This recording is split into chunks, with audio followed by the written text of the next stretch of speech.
अधिकतर जो असली गुरु है वो तो मैंने देखे नहीं, बहुत ही कम है, वो जंगलों में ही है। बहरहाल अधिकतर गुरु लोग जो पहचान सकाते हैं वैसे भी अनधिकार चेष्टा जो करते हैं, ऐसे सभी गुरु अधिकतर भूती हैं।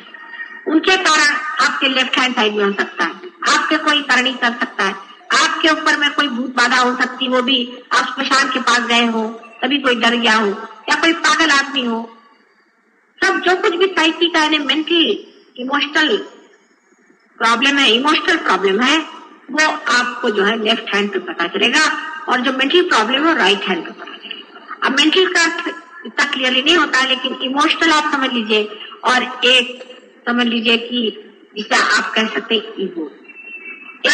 एक से ईगो होता है और एक से सुपर ईगो। इससे ईगो होता है, इससे सुपर ईगो।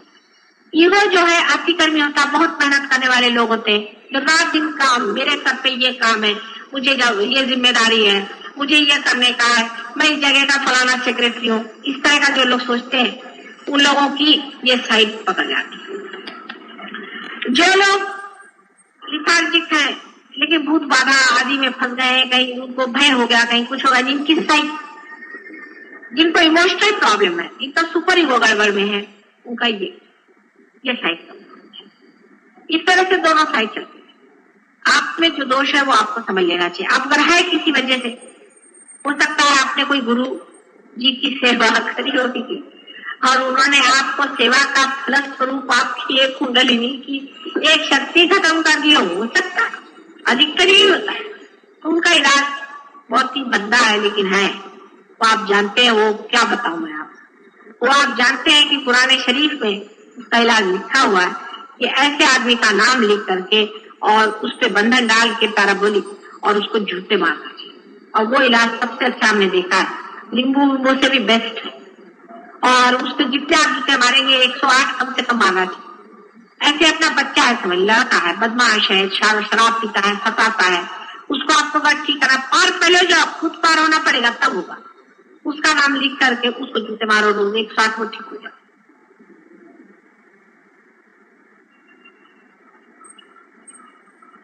इस तरह की चीजों से आप बहुतों को ठीक कर सकते हैं। उस लड़के की तंदुरुस्ती भी ठीक हो जाएगी, उसका मन ठीक हो जाएगा, उसकी बुद्धि ठीक हो जाएगी, क्योंकि आप जूते मारिए, चाहे उसको तलवार मारिए, चाहे उसको कुछ भी करिए, उसका उद्धार ही होने वाला, पर आप सही हो जाएंगे।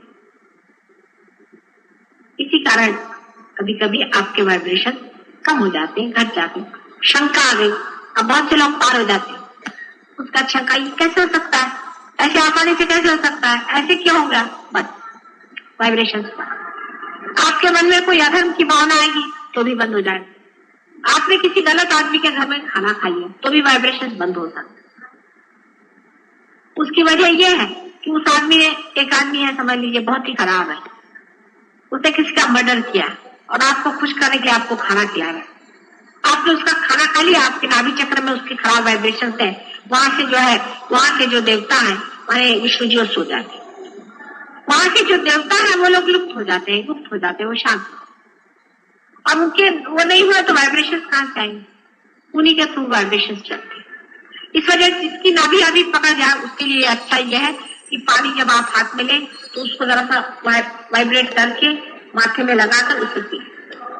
खाना खाने के ऊपर भी एक आप उसको सर्कुलर ऐसे 3 मरतबा उसकी प्रदक्षिणा करें, उसको भी आप वाइब्रेशन खाने को दें। पानी को भी आप हाथ डाल करके उसमें वाइब्रेशन दें, वो पानी, अधिकतर चीजों को वाइब्रेशन दे करके आप करें। आपको किसी से बात करना है, अब वो आदमी ठीक नहीं है, आपको मालूम है, उसको घर ही से वाइब्रेशन देते हैं उसके पास। वो अगर कोई बात करा ऐसी वैसी तो उसको वाइब्रेशन देते हैं, वो कोई परमात्मा के विरोध में बात करा तो भी उसको वाइब्रेशन देते हैं। ऐसे ऐसे करने से उसके प्रेम का बंधन पड़ जाएगा और वो आदमी खुद उसका जो है वो ठीक हो जाएगा, उसका सहस्त्रार पे वाइब्रेशन आएंगे और उसके कारण आप उसको ठीक करेंगे। ऐसे हजारों ने अपने बाल बच्चों को ठीक किया, आप जानते ही हैं, कितनों ने अपने घर वालों को ठीक किया, बीवियों को ठीक किया, बच्चों को ठीक किया। धीरे धीरे वो खुद ही इस सन्मार्ग पे आ जाएंगे और उनकी भी जिंदगी सुधर जाएगी।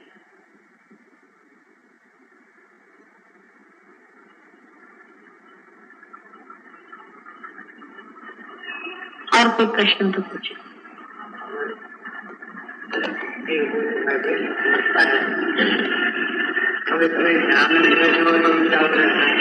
कभी चालू रहे।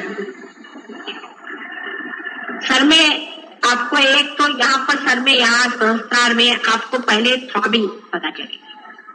माने जो हृदय में प्राण है, जो प्राण शक्ति है, वो उठ करके ऊपर में आती है और आपके लिम्बिक एरिया में जाकर के यहाँ मारती है। यही योग की साधना होती है। जिस वक्त में वो प्राण शक्ति आपकी चेतना शक्ति से एकाकार हो जाती है, तब वो शांत होती है। उसी वक्त में आपके अंदर से वाइब्रेशन निकलना शुरू हो जाते हैं। माने जो तीसरी शक्ति है, जो स्थिति की है, जो शिव जी की है, वो बहना शुरू हो जाता है, जो कि वाइब्रेशन। अब जब आप कह रहे हैं कि सर से आपके वाइब्रेशन जा रहे हैं, तो अब आपको जान लेना चाहिए कि सर से वाइब्रेशन जा रहे हैं या आपके अंदर थ्रॉबिंग हो रहा है। वो थ्रॉबिंग, वो चीज ठीक नहीं। अगर आपके अंदर थ्रॉबिंग हो रहा है तो अभी आपका सहस्त्रार चल रहा है, उसको शांत कर लेना चाहिए। उसको कैसे आप शांत करेंगे? आप सीधा हाथ फोटो पे रखें और एक हाथ अपने सर पे रखेंगे, या मेरी ओर भी आप कर सकते। वही चीज यहाँ जिस जगह में हमारा तालु होता है, जिसे ब्रह्मरंध्र कहते हैं, वहां पर अपना लेफ्ट हैंड रखें और राइट हैंड हमारे ओर।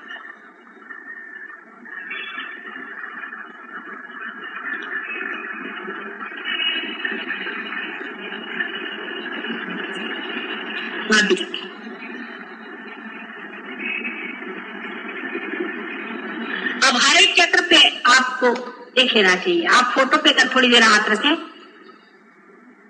तो आपको पता हो जाएगा कि आपकी कोई ना कोई उंगली जलना शुरू हो जाएगी। अगर आपके चक्र में बाधा है तो, नहीं तो आपके अंदर पूरा वाइब्रेशन आएगा। आपको फौरन पता हो जाएगा कि कौन सी उंगली में कहाँ पर हमें जलन हो रही है। अगर यहाँ जलन हो रही तो आप समझ लें कि आज्ञा चक्र में है, यहाँ हो गई तो नाभि चक्र में है। इसके बारे में आप सबसे यहाँ जानकारी कर लीजिएगा कि कौन सी कहाँ हो। उसी के अनुसार फिर आप अपने हाथ रख लीजिएगा वहां पर जहाँ पर आपको बाधा है। सिर्फ हृदय चक्र के बारे में ऐसा है कि लेफ्ट हैंड जो है वो फोटो की ओर होना चाहिए, राइट हैंड हृदय पे होना चाहिए, और बाकी जो कुछ भी बाधा है बाकी की है उसमें राइट हैंड फोटो की तरफ होना चाहिए और लेफ्ट हैंड वहां होना चाहिए जहां आपको बाधा है, और सबको आपको क्लॉकवाइज घुमाना चाहिए। इस तरह से करने से आपकी चक्र ठीक हो सकता है। लेकिन कल भी मैंने बताया था और फिर आज बताती हूँ आपसे कि सबसे अच्छा तरीका, सबसे बढ़िया तरीका अपने सब चक्रों को हमेशा शुद्ध रखने का है निर्विचारिता में रहना। जब भी आपको मौका मिले आप विचारों की ओर देखते अपने विचारता में चले जाएंगे, या आपका पर्व होगा उसमें जितनी आपकी स्थिति ऊंची ऊंची उठती जाएगी वैसे वैसे ये सब अपने आप के चक्र जो है साफ होते जाए। जितना भी हो सके आप निर्विचारिता में रहें, ये बहुत बड़ी चीज। और सारे संसार के कार्य और हर चीज की उलझन, हर चीज का प्रॉब्लम जो आपका दिमाग उलझाता है, जो आपका अटेंशन को खींचता है, उसको कहना चाहिए कि नहीं, ये तो माया, ये तो माया है। एक बार जान लिया ये माया है, ये सब माया है और हम अंदर खड़े देख, तो धीरे धीरे वो चीज माया जो है वो खुलती जाएगी, छुपती जाएगी और सत्य आपके सामने प्रकाशित हो जाएगा।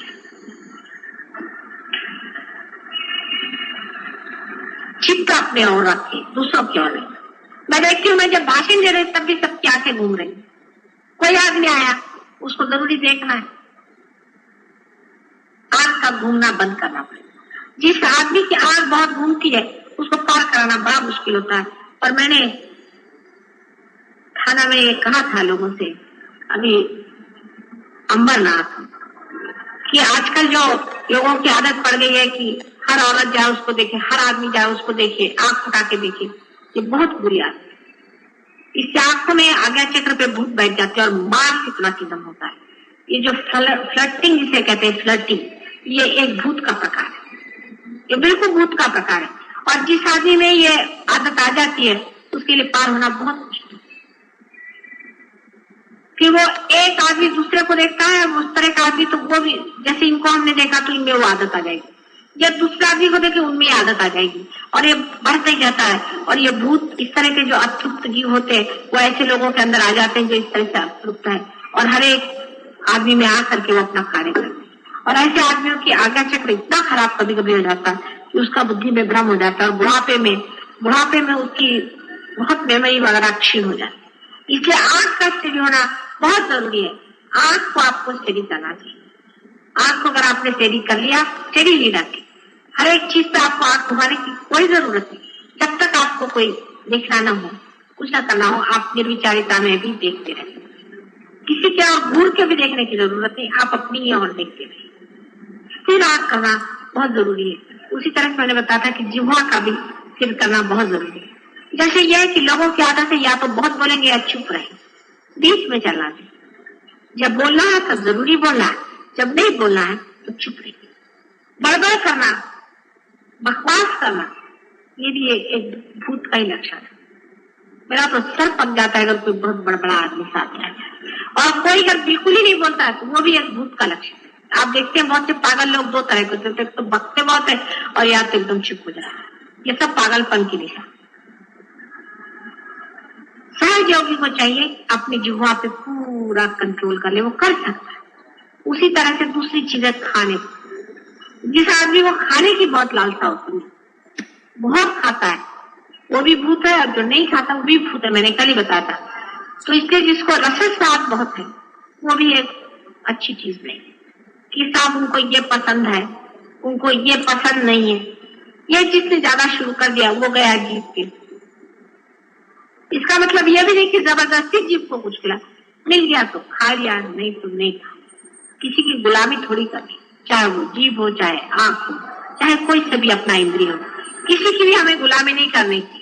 होंगे अपनी जगह बैठे रहो, जब जरूरत होगी इस्तेमाल कर लेंगे, तो बैठे रहो।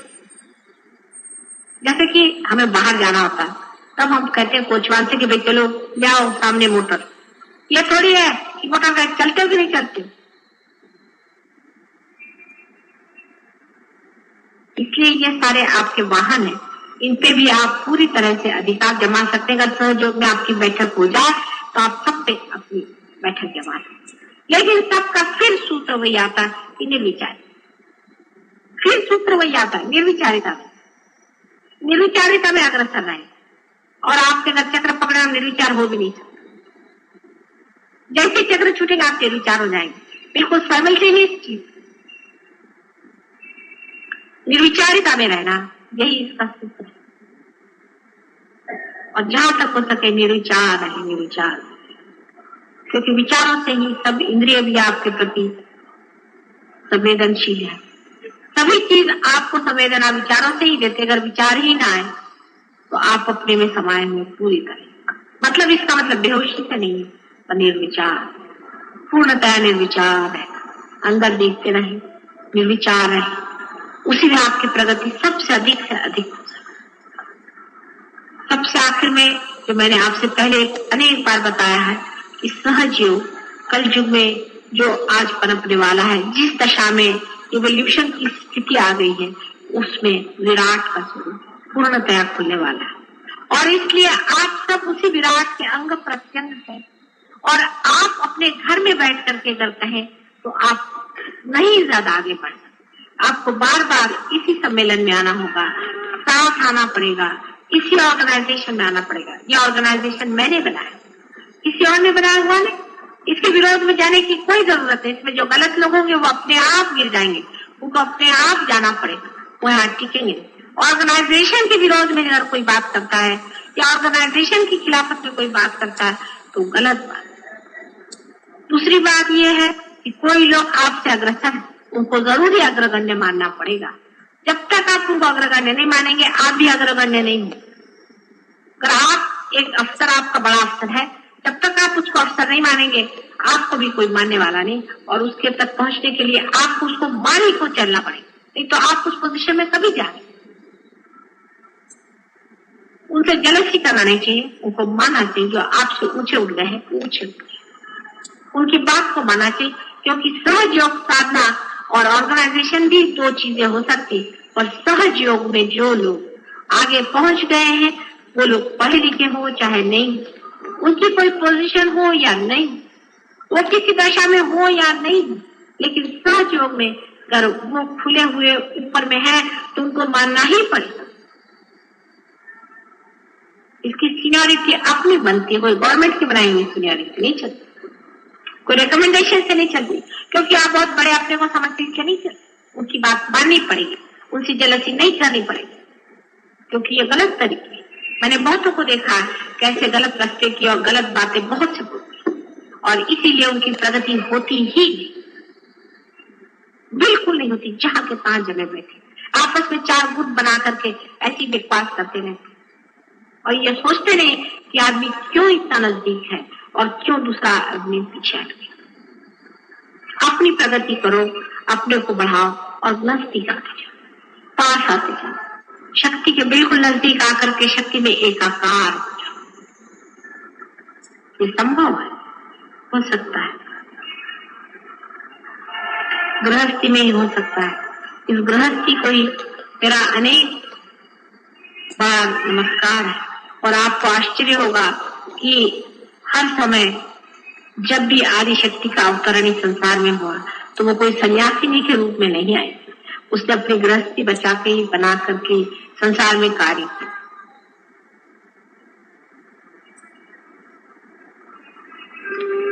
और ध्यान में अभी वाइब्रेशन बहुत जोरों में, फिर मैं और नहीं बोलूंगी, आप वाइब्रेशन से ही जानिए। उसमें भाषा नहीं होती, मुख होता है, अपने आप बहता है। छोटे बच्चे भी समझते हैं, कोई सी भी भाषा में बोलो, चाहे अंग्रेजी, मराठी, हिंदी में, ये प्रेम जो बह रहा है इसको जानना है। इसको जो जान लेता है वही सब कुछ पा सकता है। सभी सहजियों से विनती है, हमारे इस चैनल को सब्सक्राइब करके सहज को फैलाने में हमारी मदद करें। जय श्री माता जी।